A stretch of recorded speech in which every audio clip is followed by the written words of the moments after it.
Never better, Philip. Never better. Mr. Chong, champagne. Is your brother-in-law going to be able to join us? Charlie? Yes. And he's definitely investing. And is he bringing the cash?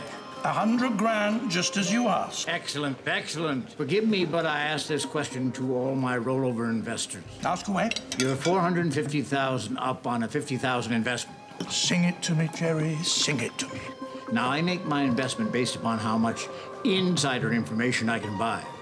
And as you know, the returns can be spectacular. But remember, there are risks. You're going to roll over $500,000 next week, and I think... Here's to the beachfront villa in the Caribbean. All right. Here. Here's Charlie now. He's a little uncouth, but don't worry, he's a pussycat. As long as you stay on the right side of him.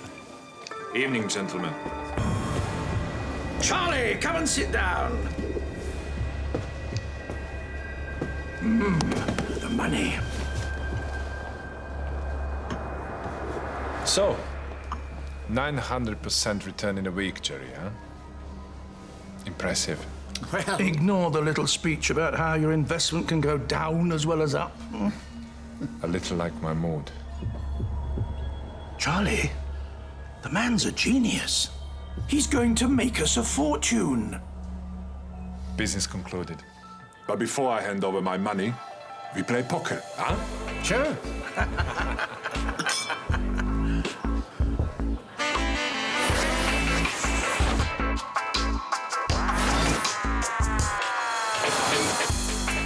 I'll see your 300. And I'll raise you 3 more. What's up, brother? Too hot for you. Just warming up. All in. I hope you're not going to let my blubber-in-law get away with that kind of crap, Jerry. All in.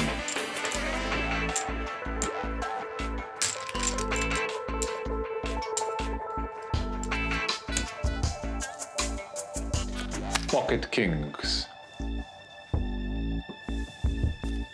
3 bitches.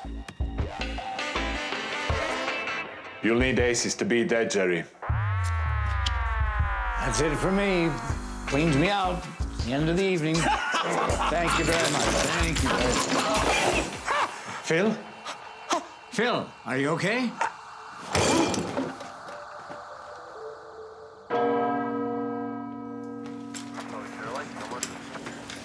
It's a terrible waste. If there's anything I can do. You never know when your time is up. Under the circumstances. Yes, under the circumstances. My condolences again, Charlie. Before you go, Jerry, small matter of the $500,000. In this simulation, which is to give the punter the idea of something that hasn't happened, has. Next, misdirection. This is to make them look away from a crafty move. Last, but by no means least, is the switch. As the name suggests, this is to switch one thing to another without anybody noticing. And there you have it. The principles of the sleight of hand, or as the French call it, the sleight of hand.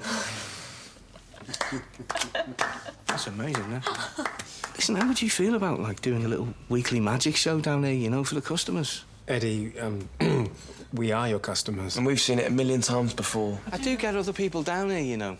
Oh, we thought it was our own private bar. No, that's just the way you treat it. Ooh. Howdy go, Albert. Hey, let me get you a drink. I'll have a vodka on the rocks. And make it a big one, Ed. Nah, he's winding us up. Wish I was. What, old Phil gone cold on us, has he? In a manner of speaking, yes. He's dead. He's what? Croak fell right off his perch. How? Heart attack right in the middle of the poker game. Oh, that's terrible. We tried to revive him, but we couldn't do it. I'm so sorry, Albert. I'm not done yet. Look, don't worry about Charlie's money. We can... Yeah, I mean, we've more than covered our costs with Phil's 50 grand. Yeah, it gets even worse. How could it be worse than the Mark dying? Because Fluffy Phil's brother-in-law turns out to be the not quite so fluffy Charlie Kovar. Who? Czechoslovakia and Charlie. The very same, yeah. I thought we checked Phil out. Yeah, well, we don't generally check the flaming family tree. What's the problem with this Charlie? Well, Charlie wants the 50 grand that Phil invested, plus the 450,000 profit. But that was just to convince her there is no profit. Precisely. We don't have £500,000. We have until the end of the week to find it. Or...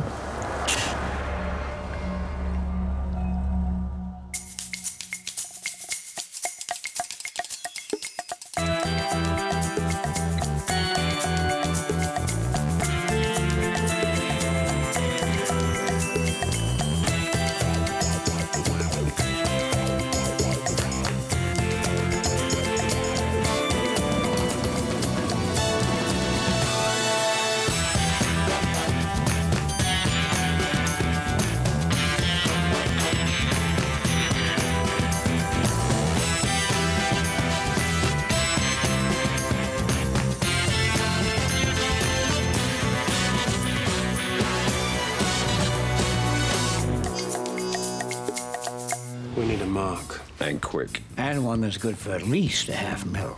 Then I suggest we start looking.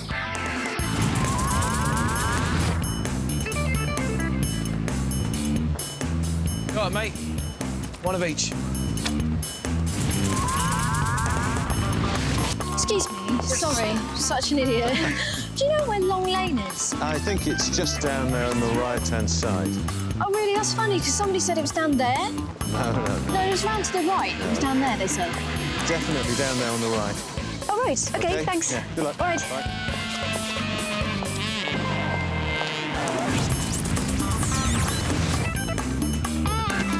Oh, I think you dropped this. Oh, yes. Do you know the restaurant San Carlos? I understand it's so busy, no one goes there anymore.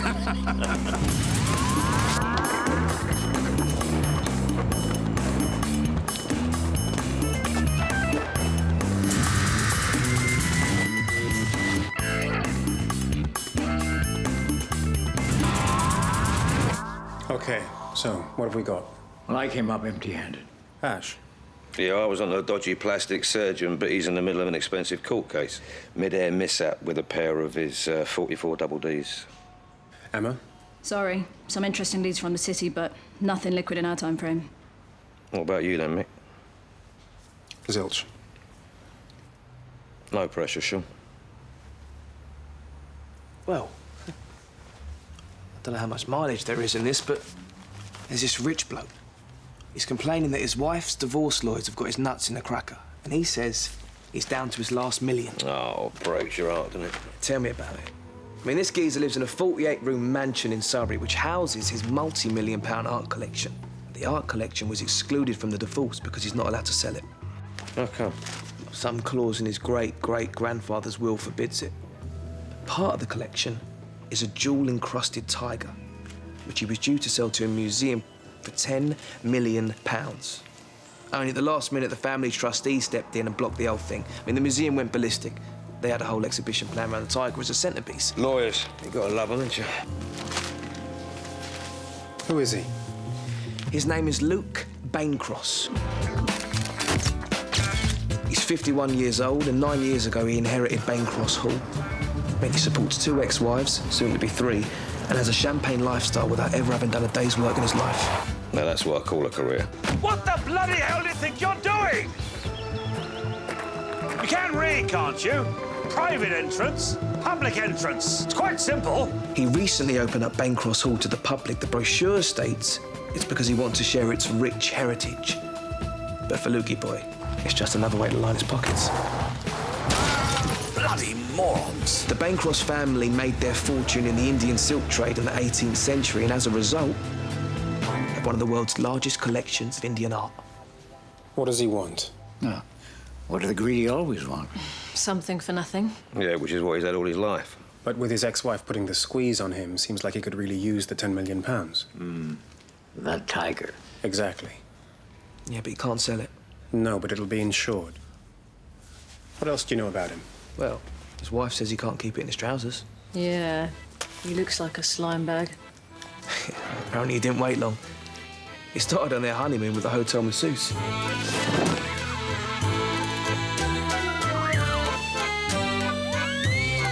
Since then, he's had a tennis coach,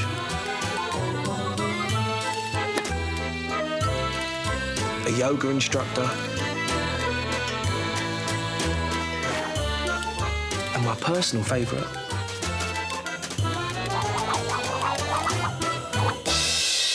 an Olympic gymnast. Well, at least he's keeping fit.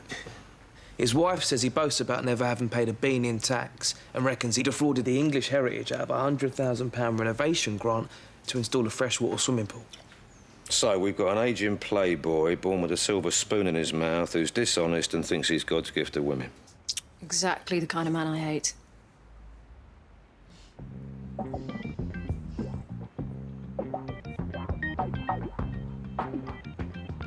No. No, no.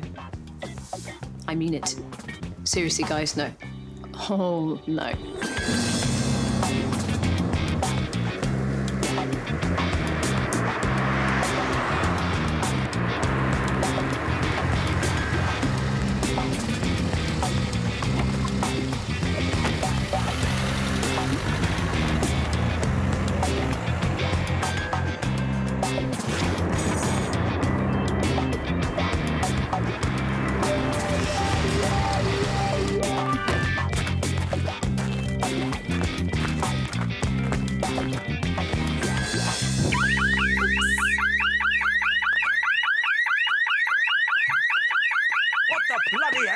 You're doing? Oh, I'm so sorry.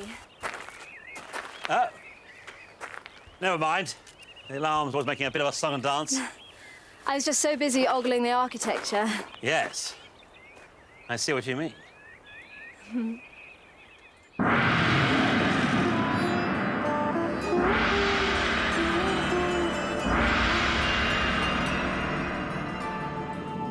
It's utterly gorgeous. He was built for the Maharaja of Jaipur in 1858 to celebrate the vast array of gemstones that were mined there. There are over 5,000 precious and semi-precious stones, all inlaid into the quarter-inch gold plate. It's quite unique. Didn't I read somewhere that you were selling it to a museum for £10 million? Well, we've had it to ourselves for all these years. We thought it was time to share them with the nation. How noble. But nothing to do with the 10 million, then? Well, I can't deny it will have its benefits. I bet you'd know just how to spend them, too. Well, that is a talent one perfects over time. Seems the trustees had other ideas. They've blocked the bloody sale. Sound like a bunch of killjoys. Can you just buy them off? Unswervingly incorruptible, I'm afraid. Blackmail? I wish.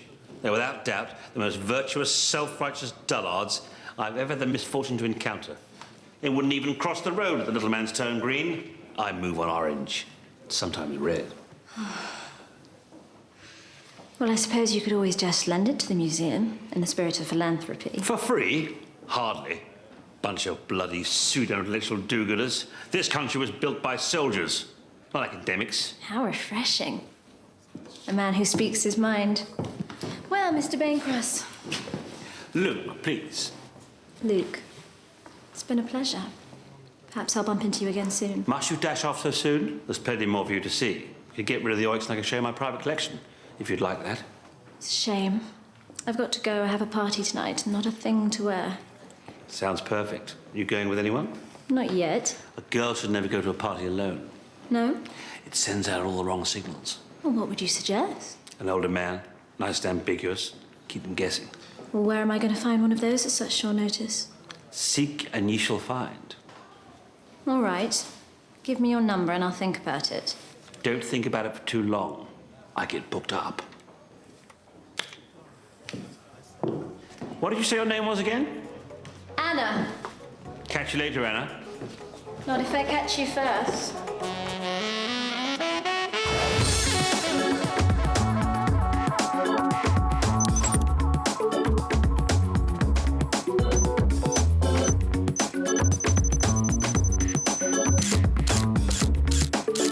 More lasers than a Jedi convention covering 10-foot radius. 6 cameras, each with a 90-degree arc. Dead spots? 3. Here, here, and here. Now, we have to assume there are pressure pads, but there's no way of knowing exactly where. Okay, Emma, call Bancross, invite him to the party, tell him there are some people you'd like him to meet. Let's remember we have no time for the softly approach. We have to hit him with a proposition right between the eyes. We have to get the money by Friday. Check Charlie will not let this go. We have 3.5 hours until party time. Let's go. Luke, it's Anna.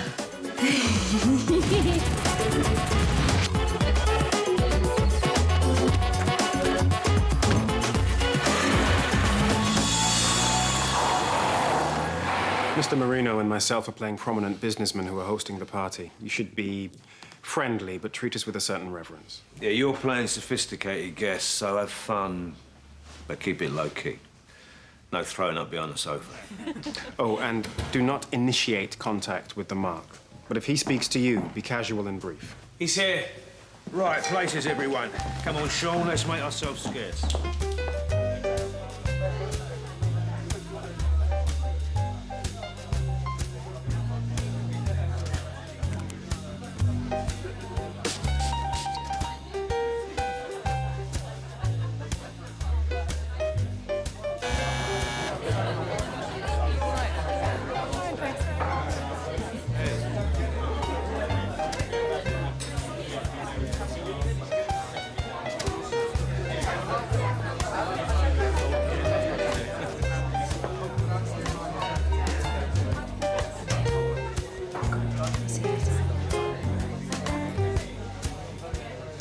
You're early. Am I?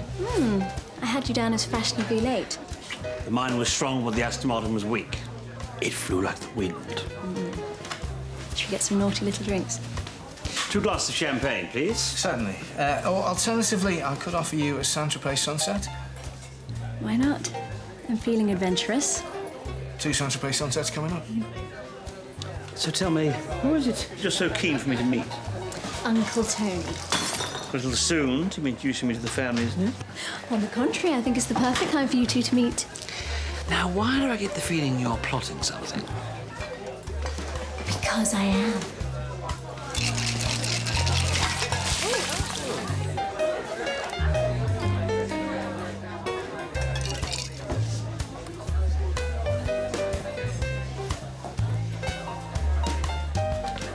Oh, Anna, my dear. Oh, come, won't you join us, huh? Uncle Tony, this is Luke Bancross. Nice to meet you, Luke. Tony Marino, and this is my associate, Mr. Michael Trent. Please, won't you sit down? Pleasure to meet you, gentlemen. So, Anna tells us you have a situation and that we may be able to help. I told Uncle Tony about your tiger and those boring trustees. Well, she knows full well I can't resist her whims. I can imagine. I thought the newspaper article was very intrusive. You must We'd never like to believe- help you. Yeah, you have been plotting, haven't you? You'll thank me, I promise. Go on, then. Talk to me. Mr. Bancross, we live in a world cynically exploited and manipulated by lawyers and insurance companies. We simply try to, I don't know, redress the balance. Oh, how noble. Like a cross between the A-Team and Robin Hood.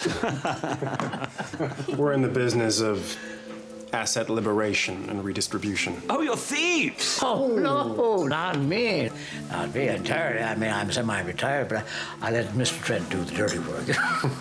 We work for private individuals, families, companies, sometimes even governments. Diamonds or documents makes no difference to us. So let me guess. You're proposing one night I leave my door open and you can slip in, steal my tiger, and leave me free to claim on the insurance. What we're proposing is a way for you to realize £10 million without so much as a whiff of suspicion of your involvement. And no, you don't have to leave any doors open. It's very good. Gentlemen, I'd be lying if I said I wasn't intrigued by your idea, but my insurance company has specified security arrangements which make such a plan quite impossible. It cost me a fortune in equipment and guards. Luke, nowhere is impenetrable. Oh, I can assure you. It's like Fort Knox. It's quite impossible. Now, I see the dancing has begun, so if you'll excuse me, shall we?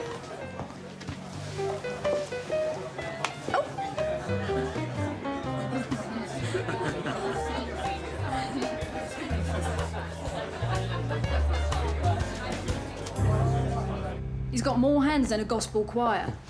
You did well, You reckon he bought it? for sure. What, am I missing something?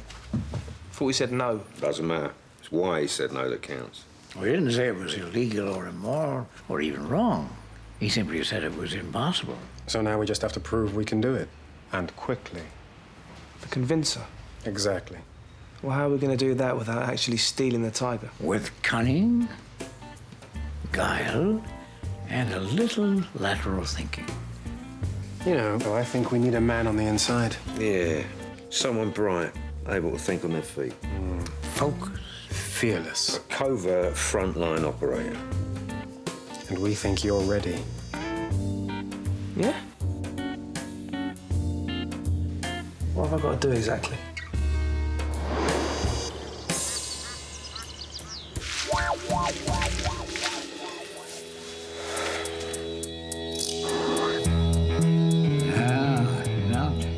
Easy, now easy. Oh, thanks. Yeah.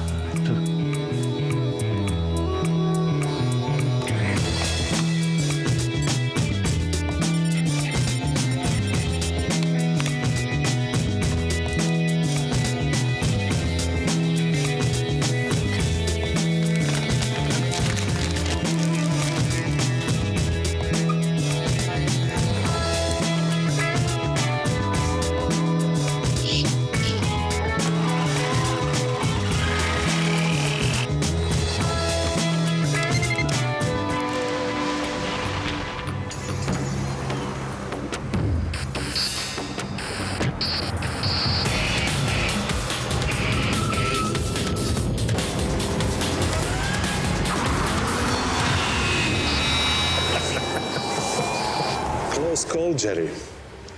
You want to watch your step. I might not be here next time if you catch my drift. See you Friday.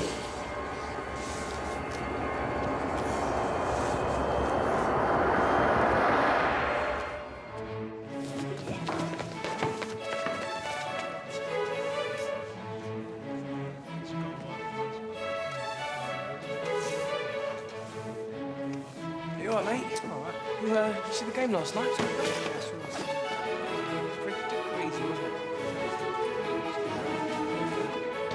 Wait, what do you think you're doing?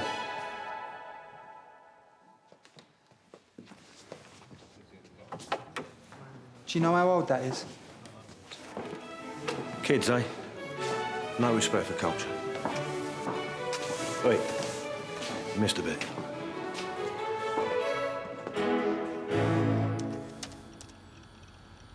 That's it.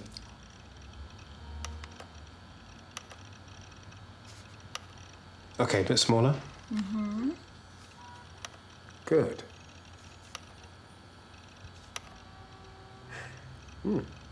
Perfect.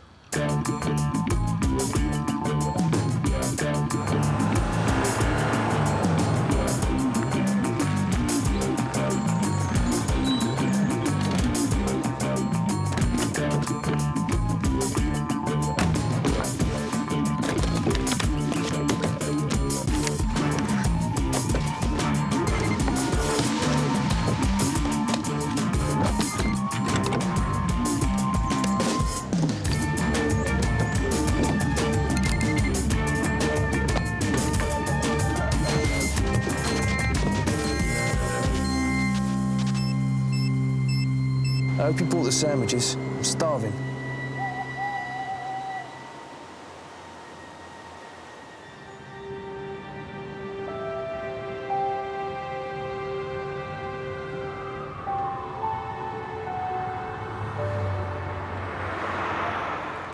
I just wanted you to know, Michael, that if things don't work out, I'm going to walk the plank.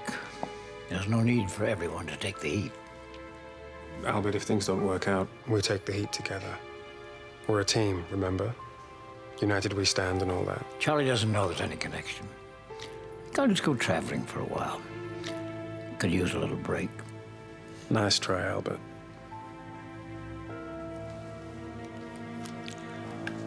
I'm serious, Michael. So am I.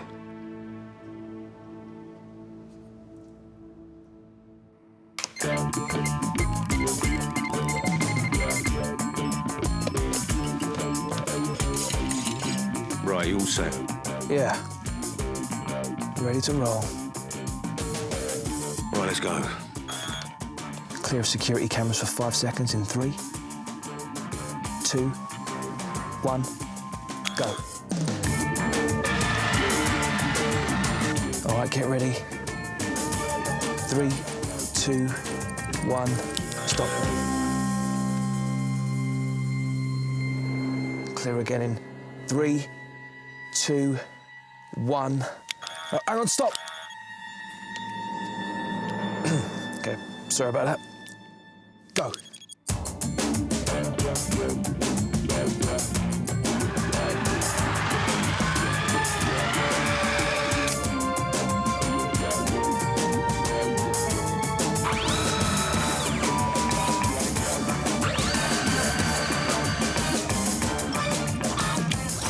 Ten seconds. All right, steady. Nearly there. The cameras are moving back round. 3 seconds left. 2, 1. That's it. Yeah.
$500,000 payable within 12 hours of the Tiger being reported stolen. Why should I pay you a fee? The gems alone are worth 5 times that. You could never sell that Tiger on the black market.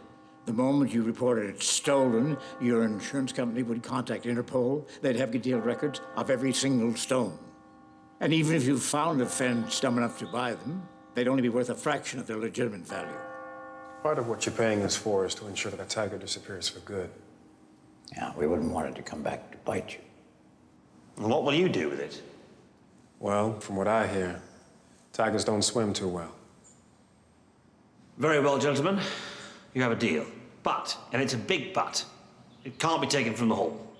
Well, I believe we just proved it can. Oh, I've no doubt you're capable of it. I'm completely flabbergasted at how you got through all my security systems. My insurance company will never pay out. Ensuring you can't be implicated is all part of the service. It doesn't matter. They paid out a few years ago on a £1 million claim. Admittedly, a rather clumsy fire in one of the galleries. They suspected foul play. Even though they couldn't prove anything, I'm now on a watch list. Any claim would spend years under investigation. It cannot be taken from Bancross Hall. Keep thinking, gentlemen. Why didn't we know about the insurance claim? It didn't come up in the research. It must have kept it out of the papers. He's on an insurance watch list. We should have known. We're doing all this at a gallop, Mick. Well, it's too late to find another mark. We'll have to make this work. We'll have to change his mind somehow. By Friday. What if Luke lends it to the museum that was going to buy it and we take it from there? The British Colonial. You'd have to sort insurance. You can't do that overnight. No, it's all planned out. The Tiger's supposed to be the centerpiece of an exhibition that starts next week. The insurance is already in place. Yeah, but we'd have to wreck it a place, work out a plan and wrap it up all by the end of the week. We've faced bigger challenges. Not with that sort of deadline. Do we have a choice? Ash, we need that $500,000. Someone was in here looking for a Jerry earlier. That's your description, actually, Albert. Let me guess. Eastern European? About this high. Face like a catcher's mitt? Yes, yeah, that's him. That's a fella. Yeah, he's a nice bloke. Anyhow, he said he'd call by again on Friday. What?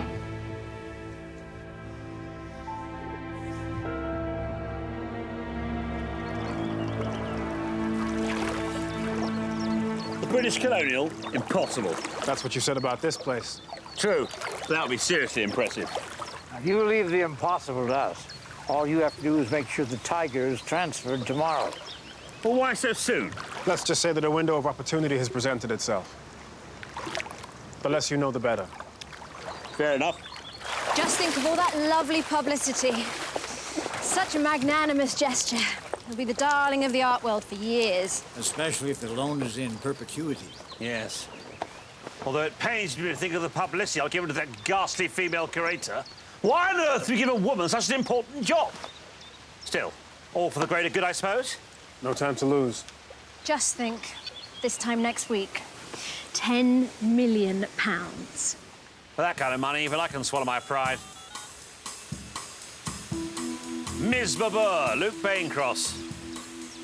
If I were you, I'd put a sock in it and start sucking up to me big time. Because I'm giving you the Tiger for free in perpetuity, that's why.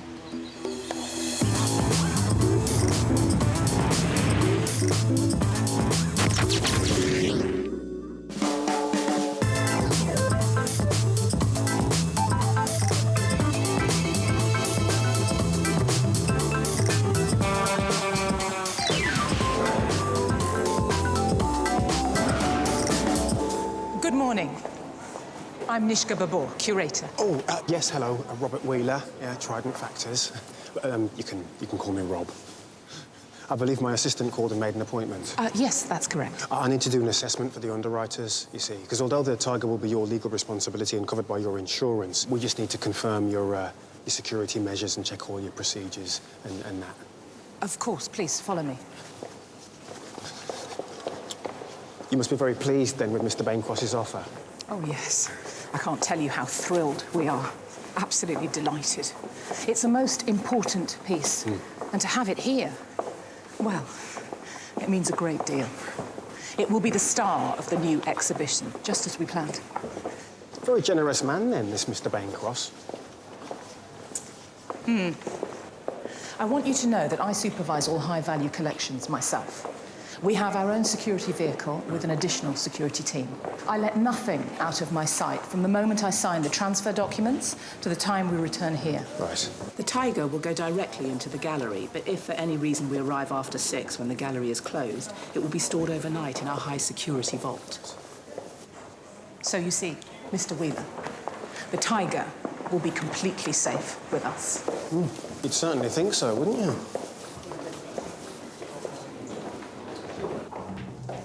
Is it always this cold down here? The storage areas are all kept at 15 degrees. It helps to prevent deterioration of the older, more delicate artifacts. Yes. And as if the security in the rest of the museum wasn't enough.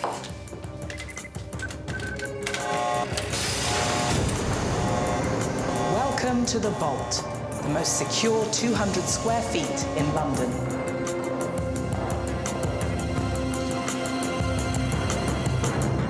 $250 mil concrete, reinforced with 10 mil steel mesh, a 400 mil steel door with 10 bolts, and a 4-digit entry code. Oh, and the control panel can only be opened from the security suite after they've had a visual on CCTV. Just so we're all clear, if the Tiger ends up in the vault, that's it. We'll never get it out. When it arrives, does it go automatically into the vault? Only if it's late. At the moment, the truck is scheduled to arrive back at the museum at 5 p.m., at which point the Tiger will be unloaded from the crate and delivered straight to the third-floor gallery. The gallery porters knock off at 6 p.m. sharp. So if the truck is late, then the Tiger will spend the night in the most secure 200 square feet in London. And we're up the proverbial. We just have to make sure we get the truck back before 6, so that it definitely gets into the gallery. Right, everyone. 4 hours until Babor collects the Tiger. Let's get to work.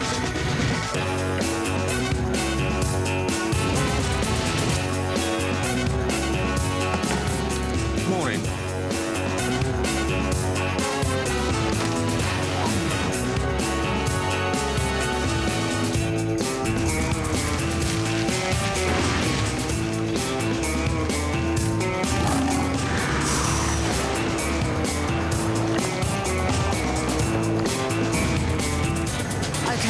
Here's what I'm going to need.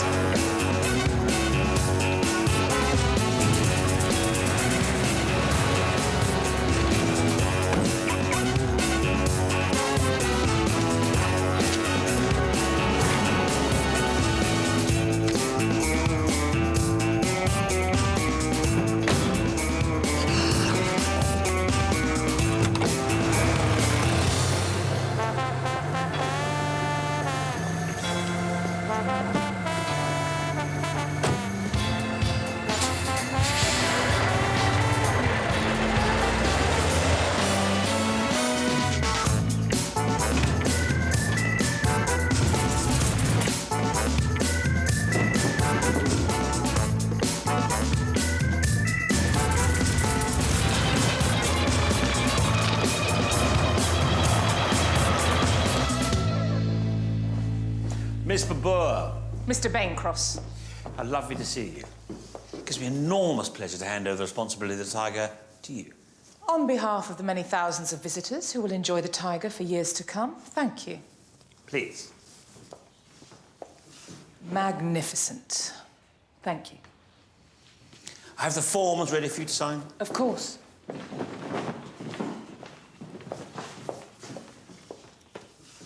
Yours in perpetuity. Almost too good to be true. Bloody car alarm. Makes more noise than my ex-wife put together. Where are my bloody keys? Oh.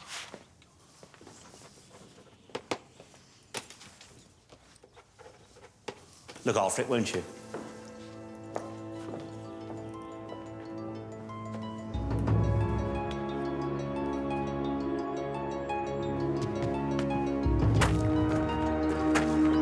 Thank you. Okay. Yeah. The truck's just leaving.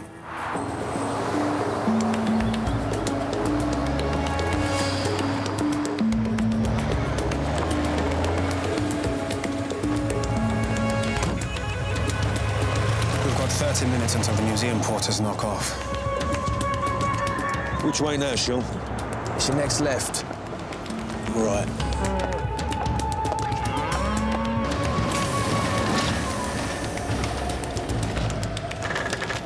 What's going on? You're not going to believe this. Well, do something. Like what? I don't know. Shoo them away.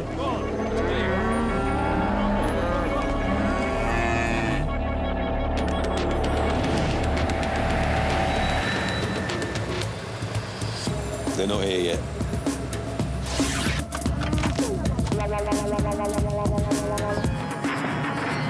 Any progress? No, it's getting worse.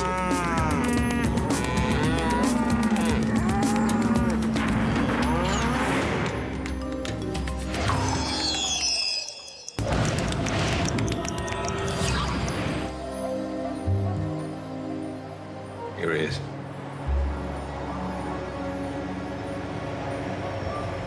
Four minutes past 6. So what's going to happen to the Tiger?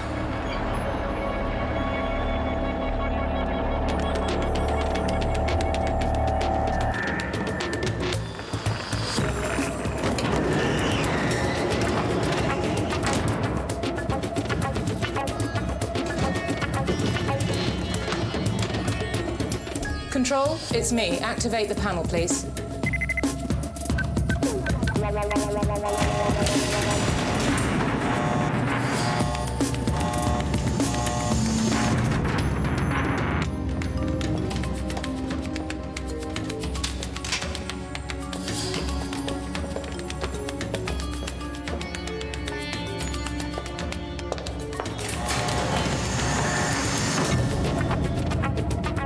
If the Tiger ends up in the vault, that's it. We'll never get out.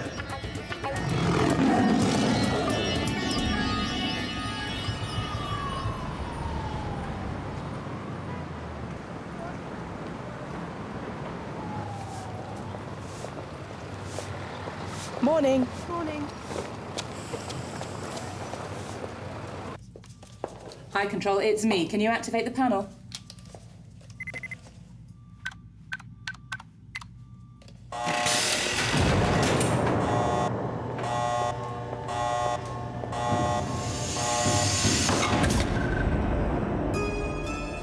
Control, where's the tiger?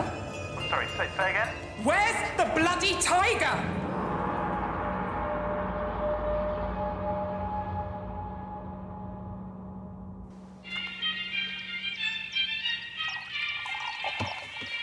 Baincross. Ah, Miss Babor, good morning. I can only assume this is some kind of lame attempt at a joke, but I can assure you I'm not amused. What do you mean it's vanished? It's not a bloody necklace. What are the police saying? Well, you better get me an explanation, and quick. Good, I'll be waiting. Don't bother with that, Missy. Go and put something on ice. They arrived at 9:28. They moved towards the rear of the building, but when we cut to this camera, they've disappeared. Well, how did they get in? That's not clear at the moment. Well, how do you know it's them? Could just be random oiks wandering about. It's a public road, isn't it? Yes, but if we fast forward 18 minutes, you can see that the van has been moved. And if you look here, that's definitely the tiger. Good Lord.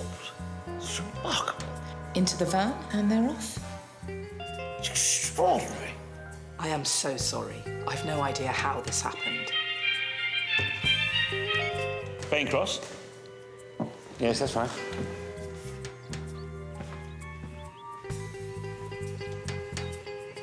It'll be there.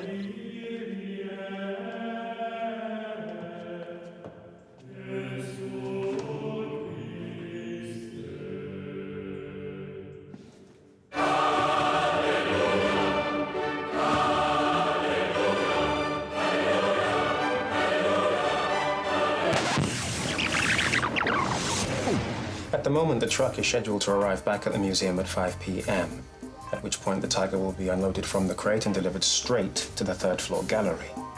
The gallery porters knock off at 6 p.m. sharp. So if it comes back late, the tiger will spend the night in the most secure 200 square feet in London.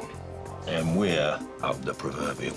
Or we just have to make sure we get the truck back before 6, so that it definitely gets into the gallery. No. No, we want the opposite. We only have to give the illusion of stealing the tiger from the vault. I think we need to call on Pete. Or Slush Puppy Pete.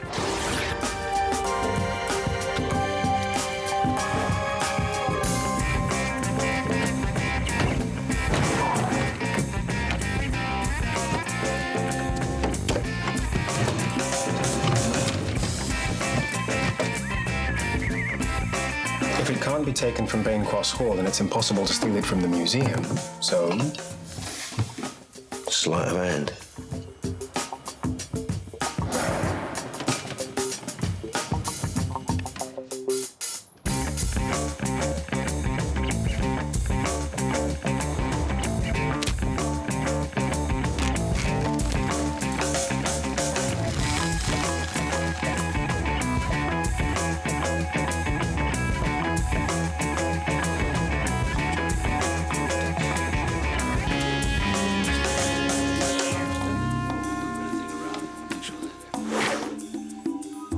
I have the forms ready for you to sign. Of course. Yours in perpetuity.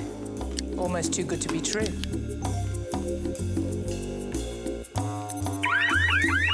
Bloody car alarm. Makes more noise than wax twice put together.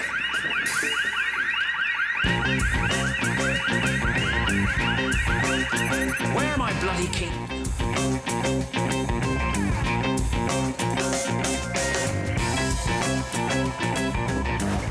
we need to delay the truck so it arrives at the museum after 6 p.m. when the porters knock off. Come on! Come on!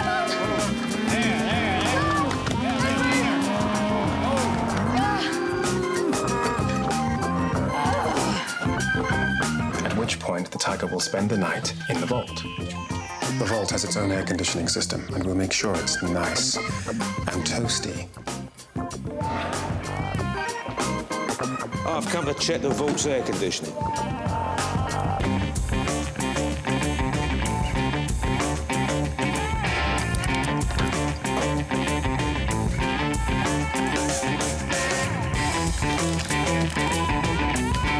Oh, such a waste after all Pete's hard work.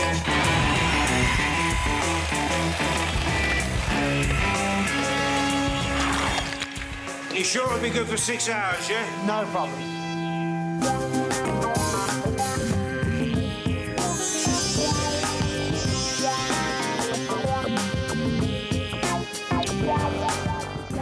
And we'll need to make a trip to the florist.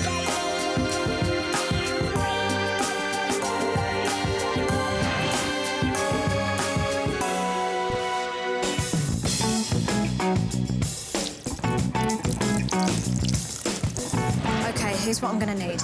I'll take all your bouquets if you let me take all your oasis. Oh, for me? Oh, thank you, Albert.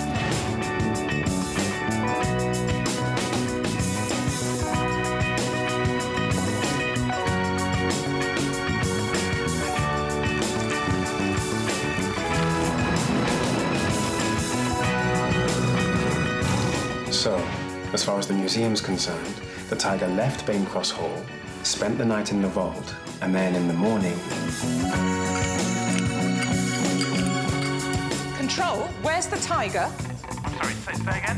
Where's the bloody tiger?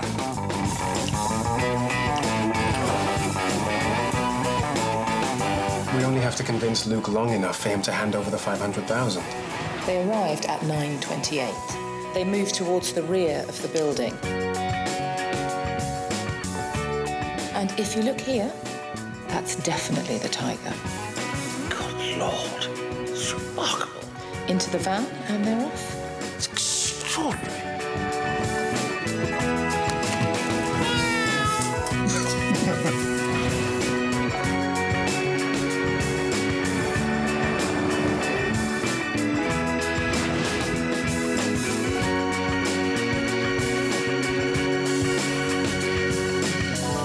Yeah, hello. I've got information about the theft of that tiger from Bancross Hall. Good luck.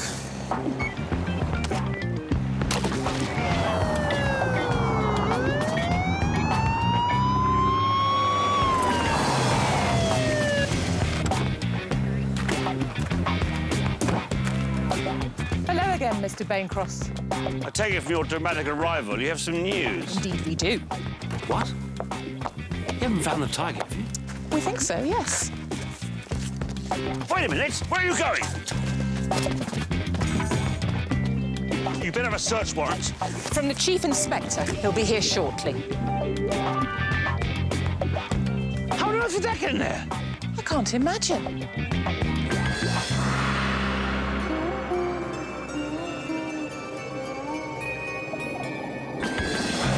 What will you do with it? Well, from what I hear, tigers don't swim too well.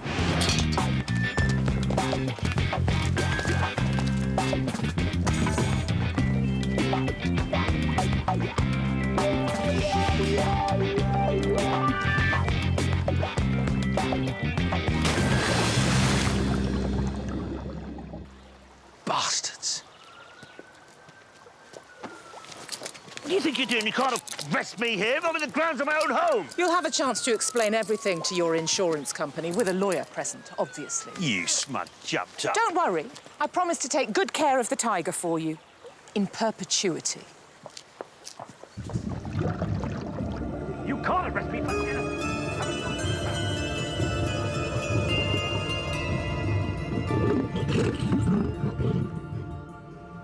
Drink up, everyone. Your trust has been rewarded. Excuse me. Got a visitor. Oh, Charlie! You have my money? Of course, of course. Just come with me here. These are my regular investors. We're celebrating our latest little windfall. Let me see now. How much was that? I can't recall.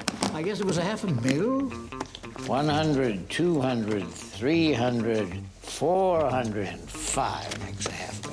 Let me get you a little bag for that. Good to see you again, Charlie. And One final toast to the big one next week. The big one. Big one. Charlie, won't you join us for a glass? Sure, why not? So tell me, what's this big one next week?